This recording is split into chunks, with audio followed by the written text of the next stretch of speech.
Hello students, मैं सुमित पांडे आप सभी का स्वागत करता हूं आपके YouTube channel times of mathematics में। आज की वीडियो में हम कवर करने वाले हैं क्वांटम मैकेनिक्स के कुछ इंपॉर्टेंट एमसीक्यूज़, और जो बाकी के इंपॉर्टेंट एमसीक्यूज़ थे हम पुराने 6 पार्ट में हम कवर कर चुके हैं। अगर आपने वो नहीं देखे हैं तो आप नीचे प्लेलिस्ट में जाके देख सकते हैं। साथ ही साथ अगर आप बीएससी फाइनल ईयर के स्टूडेंट हैं तो और भी अदर सब्जेक्ट के भी एमसीक्यूज़ हमारे चैनल पे चल रहे हैं, जैसे complex analysis, LPP, vector analysis, तो आप उनको जाके भी देख सकते हैं। और साथ ही साथ आने वाले समय में हम क्वांटम मैकेनिक्स, कॉम्प्लेक्स और जितनी भी हमारी सब्जेक्ट की सीरीज चल रही है उनके हम प्रैक्टिस सेट लेके आने वाले हैं, जिससे आपको क्वेश्चन को समझने में और ज़्यादा हेल्प मिलेगी और आप अपने एग्जाम को और अच्छी तरीके से अटेम्प्ट कर पाएंगे। तो अगर आप हमारे चैनल में पहली बार आए हैं तो चैनल को सब्सक्राइब कर दें और इसी तरह वीडियो को लाइक करते रहें और दोस्तों के साथ शेयर करते रहें। तो चलिए आज हम स्टार्ट करते हैं क्वांटम मैकेनिक्स का पार्ट नंबर 7। चलिए क्वांटम मैकेनिक्स के लेक्चर 7 का फर्स्ट क्वेश्चन देख लेते हैं। Question number 86। इससे पहले के जो क्वेश्चन से प्रीवियस वीडियोस में कवर कर चुका हूं, नीचे डिस्क्रिप्शन में लिंक दे दिया है। तो क्वेश्चन देखते हैं। पूछा गया है the minimum orbital angular momentum of the electron in the hydrogen atom is. इसमें पूछा गया अगर हाइड्रोजन एटम की बात करें तो उसमें जो मिनिमम एंगुलर मोमेंटम होगा वो क्या होगा। तो इसको आप इस तरीके से समझिए, जो एंगुलर मोमेंटम का जो फॉर्मूला होता है वो हमारे पास होता है एंगुलर मोमेंटम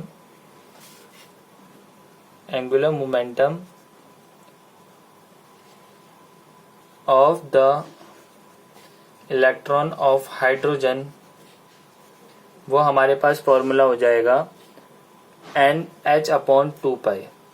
अब मिनिमम पूछा गया है। मिनिमम मतलब एन की वैल्यू क्या होती है, इंटीजर होती है 1 2 3 4 ऐसे करके नंबर ऑफ शेल पे डिपेंड करती है एन की वैल्यू। तो मिनिमम पूछा है तो एन की वैल्यू मिनिमम 1 होगी, तो यहाँ पर एन की वैल्यू 1 रख देंगे तो हमारे पास वैल्यू आ जाएगी H/2π। जो एंगुलर मोमेंटम निकल जाएगा मिनिमम, वो निकलेगा हमारा H/2π। देख लेते हैं कौन से नंबर के ऑप्शन में है। ऑप्शन नंबर सी में है, तो इसका आंसर हो जाएगा हमारे पास ऑप्शन नंबर सी।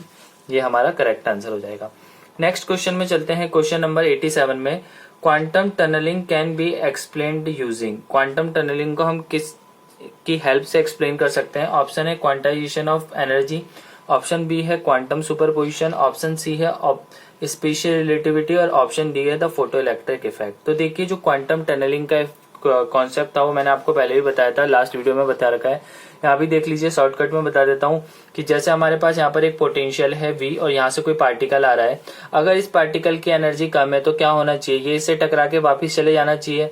पर क्या होता है कि क्वांटम टनलिंग में क्या होता है कि यहाँ पर हमारा कोई एक पोटेंशियल है और यहाँ पर हमारा कोई पार्टिकल आ रहा है और इसकी एनर्जी V से कम है, तभी भी क्या करता है, ये इससे टकराने के बाद जैसे ये पोटेंशियल है यहाँ से दूसरी साइड अपेयर हो जाता है, मतलब एक इसको क्रॉस कर लेता है, टनल बना लेता है। तो ये इफेक्ट होता है टनलिंग इफेक्ट, क्वांटम टनलिंग। और यहाँ पर जो प्रिंसिपल काम करता है वो कौन सा काम करता है, क्वांटम सुपरपोजिशन। तो इसका आंसर हो जाएगा हमारे पास option number B, quantum superposition. Next question में चलते हैं। Question number 88 the uncertainty principle applied to. जो अनसर्टेनिटी प्रिंसिपल है, देखिए इससे क्वेश्चन बहुत ज्यादा पूछे जाएंगे, तो इस टॉपिक से रिलेटेड मैंने काफी क्वेश्चंस करा दिए, आगे भी कराऊंगा, बट आपको थोड़ा अलग वे में कराऊंगा कि इस तरीके नहीं तो इस तरीके से, किसी भी तरीके से आपसे क्वेश्चन पूछ सकता है। तो ऑप्शन पढ़ लेते हैं। सबसे पहले ऑप्शन ए दिया है energy and position, option B दिया है energy and momentum, option C दिया है मोमेंटम एंड पोजीशन और ऑप्शन डी दिया है वेलोसिटी एंड पोजीशन। तो देखिए मैक्सिमम लोग इसका आंसर इजीली बता देंगे। तो इसका आंसर हमारे पास देखिए जो मैंने पहले भी करवा रखा है वो है मोमेंटम एंड पोजीशन। तो यहाँ से डायरेक्ट आ जाएगा इसका आंसर मोमेंटम और पोजीशन। बट थोड़ा क्वेश्चन को इंटरेस्टिंग बनाने के लिए वो आपको यहाँ पर दूसरा ऑप्शन भी दे सकता है। क्या, अगर यहाँ पर उसने एक और ऑप्शन दे दिया energy and time, energy and time, अगर एनर्जी एंड टाइम भी आ जाए ऑप्शन में तो आपको एकदम से याद रहना चाहिए, अगर मोमेंटम एंड पोजीशन नहीं आया वहां पर एनर्जी एंड टाइम आ गया तो उसका ऑप्शन हो जाएगा हमारे पास एनर्जी एंड टाइम ऑप्शन। तो इसका ऑप्शन हो जाएगा हमारा ऑप्शन नंबर सी। तो चलिए अब नेक्स्ट क्वेश्चन में चलते हैं। ये देखिए आपके पास आ चुका है next question, question number 89। Question number 89 पे क्या बोल रहा है, सबसे पहले इसको समझते हैं, ठीक है। क्वेश्चन नंबर 89 कह रहा है any wave function having a symmetry property is said to be of dash parity। देखिए इसी तरह का क्वेश्चन मैं पहले या दूसरे लेक्चर में कवर करा चुका हूं, आपने देखा होगा तो आप समझ जाएंगे इसका आंसर क्या है देखते सार। बट अगर आप कोई पहली बार देख रहा है तो मैं उसको भी समझा देता हूं। देखिए अगर कोई वेव फंक्शन है, अगर उसकी सिमेट्री प्रॉपर्टी होती है तो वो कैसी पैरिटी हमें शो करता है, इवन पैरिटी शो करता है। बट यहाँ पर हमसे पूछा गया है यहाँ पर एसिमेट्री प्रॉपर्टी। तो एसिमेट्री प्रॉपर्टी अगर कोई वेव फंक्शन हमें प्रोवाइड कर रहा हो या शो कर रहा हो तो वो कैसी प्रॉपर्टी लेके या कैसी पैरिटी लेके साथ में चलता है, ऑड पैरिटी लेके साथ में चलता है। तो देखिए जो यहाँ पर ऑड पैरिटी है कौन से नंबर के ऑप्शन में है, ऑप्शन नंबर सी में है। तो इसका आंसर हो जाएगा हमारे पास option number C. Next question में चलते हैं, क्वेश्चन नंबर 90 में quantum tunnelling does not occur in. तो क्वांटम टनलिंग में आपको बता चुका हूं, ये क्वेश्चन काफी अच्छा है, ठीक है, डीप क्वेश्चन है ये, इसको समझ लेते हैं। ऑप्शन ए दिया गया है इन फ्लैश डिस्क, ठीक है। ऑप्शन बी दिया है in bodies of living organism, option C दिया है इन इलेक्ट्रॉन्स और ऑप्शन डी दिया है इन स्टार्स। तो देखिए जो क्वांटम टनलिंग कॉन्सेप्ट है, जो हमारे पास सीडीज होती है, डिस्क होती है, उसमें जो डेटा फिल होता है सर्कुलर फॉर्म में, तो वहां पर जो प्रोसेस होती है वो टनलिंग प्रोसेस होती है। तो इसलिए जो हमारा फ्लैश डिस्क है इसमें तो क्वांटम टनलिंग होती है। सेकंड ऑप्शन है in bodies of living organism. तो देखिए जो लिविंग ऑर्गेनिज्म की बॉडी होती है उसमें हमारे पास क्या होता है, ऐसे न्यूक्लियस होता है, सेल होता है, न्यूक्लियस के अंदर क्रोमोसोम्स होते हैं पेयर में, ठीक है। इसके अंदर एक एसिड होता है हिस्टोन, जो इसको क्या करके रखता है, इसको आपस में बाउंड करके रखता है। तो यहाँ पर भी जो ये फ्यूजन, जो क्वांटम टनलिंग की जो प्रॉपर्टी है, ये हमारी बॉडी में भी, लिविंग ऑर्गेनिज्म के बॉडी में भी पाई जाती है। ऑप्शन सी है इन इलेक्ट्रॉन्स। तो देखिए इलेक्ट्रॉन्स में कोई क्वांटम टनलिंग की प्रॉपर्टी नहीं अकर होती है। ऑप्शन डी है इन स्टार्स। तो देखिए स्टार्स में भी क्या होता है, फ्यूजन होता है, न्यूक्लियर फ्यूजन, जिसकी वजह से क्या होता है, वो एकदम से ग्लो करते हैं। तो यहाँ पर ऑप्शन हो जाएगा हमारे पास option number C in electron. Quantum tunnelling does not occurs in electron. तो इसका आंसर हो जाएगा हमारे पास option number C. Okay, next question में चलते हैं, क्वेश्चन नंबर 91। आई होप आपको सारे कॉन्सेप्ट क्लियर हो रहे होंगे। नेक्स्ट क्वेश्चन में दिया गया है, what is the cause of uncertainty in the position and the momentum of quantum object.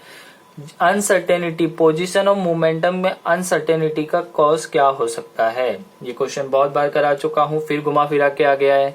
Option number ए है क्वांटाइजेशन ऑफ एनर्जी की वजह से, ऑप्शन बी है the wave function, option C है ऑब्जर्वर इफेक्ट और ऑप्शन डी है Schrodinger cat. तो देखिए इसका आंसर क्या होगा, इसका आंसर हमारे को इजीली बता सकते हैं हम। इसका आंसर हो जाएगा हमारा option number be the wave function. तो द वेव फंक्शन इसका करेक्ट आंसर हो जाएगा। नेक्स्ट क्वेश्चन में चलते हैं, क्वेश्चन नंबर 92 दिया गया है यहाँ पे, व्हाट इज स्पिन। क्या है स्पिन, ठीक है। स्पिन भी मैं समझा चुका हूँ लास्ट लेक्चर में। ऑप्शन पढ़ लेते हैं। ऑप्शन ए है इंट्रिंसिक रोटेशन, ऑप्शन बी है रोटेशन, ऑप्शन सी है वेव फंक्शन सिमेट्री और ऑप्शन डी है अ मैग्नेट। तो देखिए जो स्पिन होती है मैं आपको पहले ही बता चुका हूँ, हाफ प्लस पॉजिटिव और प्लस हाफ, पॉजिटिव हाफ और पॉजिटिव नेगेटिव होती है, और उसी को हम कहते हैं इंट्रिंसिक रोटेशन, ठीक है। और उसकी वजह से जो इंटरेक्शन होता है वो कौन सा इंटरेक्शन होता है, एक मैग्नेटिक इंटरेक्शन होता है उसकी वजह से।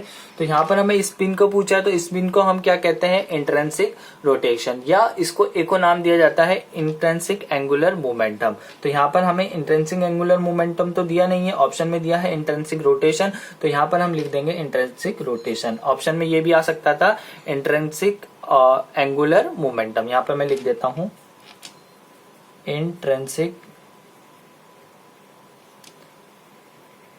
एंगुलर मोमेंटम, ठीक है, ये भी आप याद रख सकते हैं। नेक्स्ट क्वेश्चन में चलते हैं, क्वेश्चन नंबर 93। 93 को हम समझ लेते हैं पहले। Which of these interaction is caused by intrinsic angular momentum, ठीक है। इंट्रिंसिक एंगुलर मोमेंटम अभी मैंने बताया, इसको स्पिन भी बोल सकते हैं, इंट्रिंसिक रोटेशन भी बोल सकते हैं। तो यहाँ पर पूछ रहा है कि इस इंट्रिंसिक एंगुलर मोमेंटम की वजह से कौन सा इंटरेक्शन होता है। वो जस्ट मैंने भी आपको पहले बताया था, कौन सा होता है, मैग्नेटिक इंटरेक्शन होता है। तो ऑप्शन में पहला है ग्रेविटी, सेकंड दिया है स्ट्रॉन्ग इंटरेक्शन, थर्ड दिया है मैग्नेटिज्म और डी दिया है वीक इंटरेक्शन। तो यहाँ पर इसका आंसर हमारे पास हो जाएगा ऑप्शन नंबर सी मैग्नेटिज्म। ठीक है, देखिए सारे जो क्वेश्चन है अगर आपके कॉन्सेप्ट क्लियर होंगे तो आप चाहे कितना भी एग्जामिनर घुमा के क्वेश्चन दे दे आप इजीली उसको अटेम्प्ट कर लेंगे। ओके, तो चलिए नेक्स्ट पेज में चलते हैं नेक्स्ट क्वेश्चन में। तो ये देखिए हमारे सामने आ चुका है नेक्स्ट क्वेश्चन, क्वेश्चन नंबर 94। तो क्वेश्चन नंबर 94 क्या कह रहा है उसे समझ लेते हैं। विच ऑफ दीज पार्टिकल में नॉट शेयर क्वांटम स्टेट। ठीक है, इनमें से कौन सा पार्टिकल क्वांटम स्टेट्स को नहीं शेयर करता। तो हम इसको समझ लेते हैं। पहला दिया गया है हमें बोसन, सेकंड ऑप्शन दिया गया है हमें particle with integer spin, third दिया गया है ऑल पार्टिकल, मतलब कोई भी सारे पार्टिकल क्या करते हैं एक दूसरे के साथ क्वांटम स्टेट को शेयर नहीं करते हैं, और ऑप्शन डी हमें दिया गया है यहाँ पर फर्मियंस। तो यहाँ पर देखिए क्या होता है, जो इसका करेक्ट आंसर क्या होगा हमारा फर्मियंस होगा। तो फर्मियंस के बारे में कुछ थोड़ा सा और जान लेते हैं।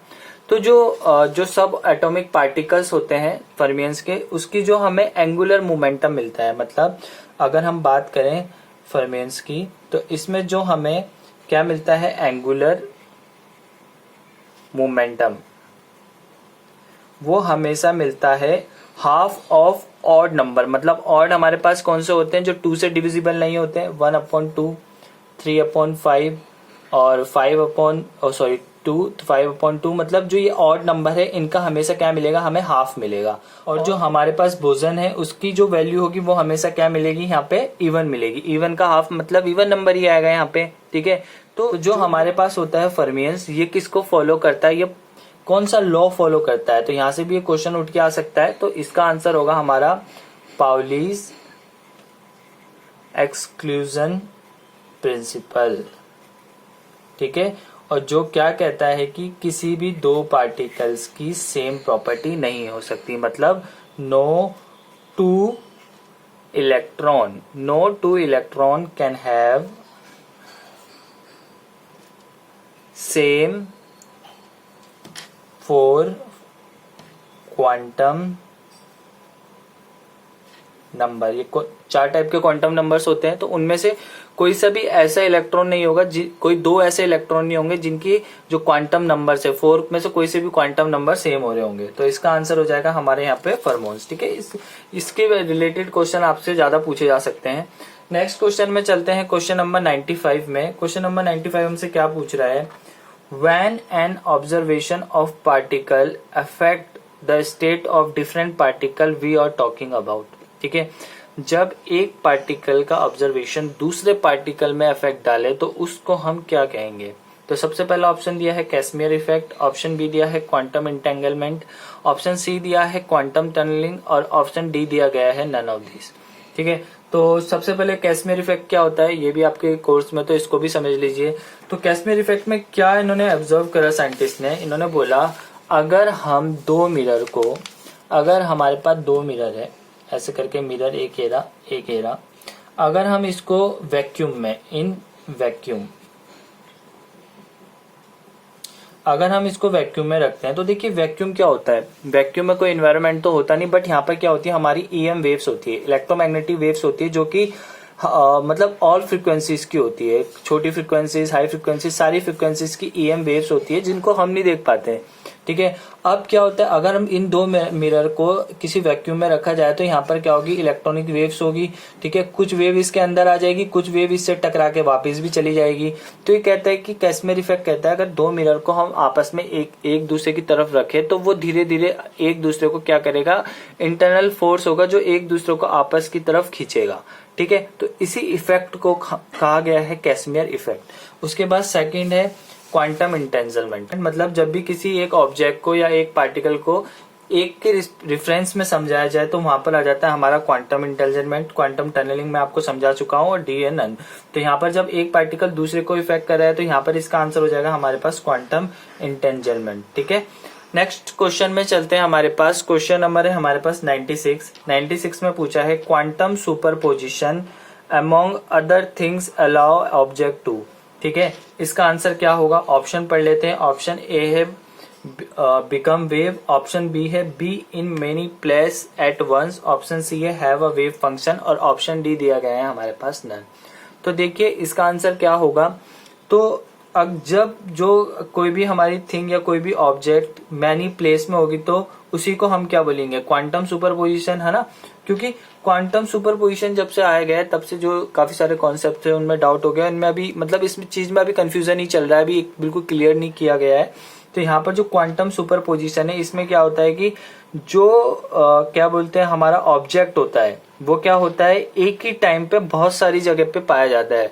तो इसका आंसर हो जाएगा option number B, be in many place at once. Okay, option next question में चलते हैं, क्वेश्चन नंबर 97 में पूछा गया है द वेव फंक्शन, जिसको हम कहते हैं psi, of a given quantum object collapse. Option है when the eigen state of object is reduced, option B दिया गया है हमारे पास when the object is observe, option C दिया गया है स्पॉन्टेनियसली, और ऑप्शन डी दिया गया है when the object is created. तो इसको समझ लेते हैं, इसका आंसर क्या होगा। तो जब the wave function of a given quantum object collapse when the object is observe, तो इसका आंसर हो जाएगा हमारे पास option number B, when the object is observe. ठीक है, नेक्स्ट क्वेश्चन में चलते हैं, क्वेश्चन नंबर 98। क्वेश्चन नंबर 98 को पढ़ लेते हैं, why quantum mechanics a non deterministic theory. Quantum mechanics एक नॉन डिटर्मिनिस्टिक थ्योरी क्यों है, बहुत अच्छा क्वेश्चन है। ऑप्शन पढ़ लेते हैं, ऑप्शन नंबर ए दिया है because of energy quantisation, option B दिया गया है because of quantum superposition, option C दिया गया है बिकॉज ऑफ मैनी इंटरप्रिटेशन, और ऑप्शन डी दिया गया है क्वांटम मैकेनिक्स इन डिटर्मिनिस्टिक। ठीक है, तो देखिए जब हमने इससे पहले सुपरपोजिशन पढ़ी थी, क्वांटम सुपरपोजिशन, उसमें क्या हो रहा था कि एक ही टाइम पे जो वेव फंक्शन है, जो पार्टिकल है, वो डिफरेंट प्लेसेस में मिल रहा था, जिसकी वजह से हम क्या कर रहे थे, उसकी एक एग्जैक्ट वैल्यू नहीं निकाल पा रहे थे, एग्जैक्ट पोजीशन नहीं निकाल पा रहे थे, उसका मोमेंटम अलग अलग हो रहा था। ठीक है, एक पर्टिकुलर टाइम पे नहीं निकाल पा रहे थे। तो यहाँ इसका मतलब जो हमें वो थ्योरी मिल रही है, जो हमें वैल्यू मिल रही है, नॉन डिटर्मिनिस्टिक मिल रही है, हम बता ही नहीं पा रहे हैं कि उसकी रियल वैल्यू क्या है, कहाँ पर वो एग्जिस्ट करता है। तो इसका आंसर हो जाएगा because of quantum superposition. Option number B is correct answer for question number 98। Let's move on the next question, अगले क्वेश्चन की तरफ बढ़ते हैं। हमारे पास नेक्स्ट क्वेश्चन है क्वेश्चन नंबर 99। तो सबसे पहले क्वेश्चन को समझ लेते हैं। A quantum object which is not observed can be. कोई क्वांटम ऑब्जेक्ट है जिसको हम नहीं ऑब्जर्व कर सकते, क्या होगा इसका आंसर। ऑप्शन पढ़ लेते हैं, ऑप्शन ए दिया गया है हमारे पास be in many eigen state at once, option B दिया गया है have an infinite amount of wave function. ठीक है, ऑप्शन सी दिया गया है be in only one eigen state, और ऑप्शन सी दिया गया है कॉज ऑफ एग्जिस्ट। ठीक है, तो जब कोई क्वांटम ऑब्जेक्ट को हम ऑब्जर्व नहीं कर पा रहे हैं तो इसका मतलब क्या है, वो बहुत तेजी से मूवमेंटम हो रहा है उसके बीच में, है ना, उसकी पोजीशन बहुत तेजी से चेंज हो रही है। तो इसका मतलब उसकी क्या होगी, बहुत सारी आइगन स्टेट होगी, है ना। एक स्टेट में होता तो we can easily observe that, but यहाँ पर क्या हो रहा है, उसकी काफी सारी आइगन स्टेट है, कभी यहाँ पर कभी वहां पर, मतलब आप उसका एक एग्जैक्ट लोकेशन नहीं फाइंड आउट कर पा रहे। तो हमारे पास 99 का हमारे पास आंसर क्या हो जाएगा, option number A, be in many eigen state at once. Okay, last question है हमारे पास क्वेश्चन नंबर 100, जिसको क्या दिया गया है सेंचुरी क्वेश्चन। तो इसको पहले समझ लेते हैं। The probability of quantum superposition या प्रोबेबिलिटी एम्पलीट्यूड इज। देखिए इस क्वेश्चन को दो तरीके से पूछ सकता है, या तो ऐसा पूछ सकता है the probability of quantum superposition, but maximum chances है कि ये क्वेश्चन आपसे इस तरीके से पूछा जाए, द प्रोबेबिलिटी एम्पलीट्यूड इज क्या होगा। ऑप्शन ए है type of wave function, option B दिया गया है पैराबोलिस्टिक वैल्यू, ऑप्शन सी दिया गया है number which determine the height of wave function, option C दिया गया है complex number which determine the probability of a process. तो ये क्वेश्चन आपको 100th वाला जो क्वेश्चन है, इसका क्वेश्चन का आंसर आपको मुझे नीचे कमेंट करके बताना है। This is homework for you. So मैं चाहता हूं कि जो ये 100th क्वेश्चन है ये आपकी हेल्प से पूरा हो, क्योंकि यहाँ तक पहुंचने में आपका भी कहीं ना कहीं बहुत ज्यादा योगदान रहा है। आपने जिस तरीके से वीडियो को लाइक करा है और दोस्तों के साथ शेयर करा है, जिस तरीके से आपने प्यार दिया है, तो ये क्वेश्चन मैं चाहता हूं कि आपकी हेल्प से ही सॉल्व हो। तो इस वीडियो को आप ज्यादा से ज्यादा शेयर करें, वीडियो को लाइक करना ना भूले, और मिलते हैं नेक्स्ट वीडियो में जल्दी। All the best.